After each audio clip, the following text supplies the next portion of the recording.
ঘড়ির কাঁটায় তখন রাত 2টো। ভারতীয় সেনার তরফ থেকে পাকিস্তান ও পাক অধিকৃত কাশ্মীরের 9টি জায়গায় জঙ্গি ঘাঁটি লক্ষ্য করে হামলা চালানো হয়।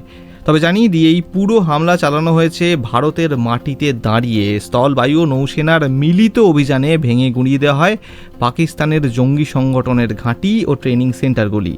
हमें ऑपरेशन सिंदूर के बारे में न्यूज़ चैनल से मतलब हमारे परिवार वालों के कॉल आए हमें, और तब पता चला कि भारत ने जो पहलगाम में हमला हुआ था उसके ऊपर आज उन्होंने रिएक्शन मतलब उनको उत्तर दिया है इसके बदले में एयर स्ट्राइक करके। 22 এপ্রিল জম্মু ও কাশ্মীরের পেহেলগাঁওতে পাকিস্তানি জঙ্গি সংগঠন লস্কর-ই তৈয়বার এক ছায়া সংগঠন টিআরএফ হামলা চালানোর পরে 26 জন নিরীহ পর্যটকের মৃত্যু হয়। বেছে বেছে শুধু হিন্দুদের হত্যা করে ওই জঙ্গিরা। শিশু ও নারীদের বাদ রেখে হত্যা করা হয় পুরুষদের। 25 জন নারীর সিঁথির সিঁদুর মুছে যায় এক মুহূর্তে। সদ্য বিয়ের পর হানিমুনে গিয়েছিল এক যুবক যুবতী। বিয়ের মেহেন্দি তখনও তার হাতে ছিল। এক মুহূর্তে নিজের স্বামীকে হারিয়ে বিধবা হতে হয় ওই হিন্দু নারীকে।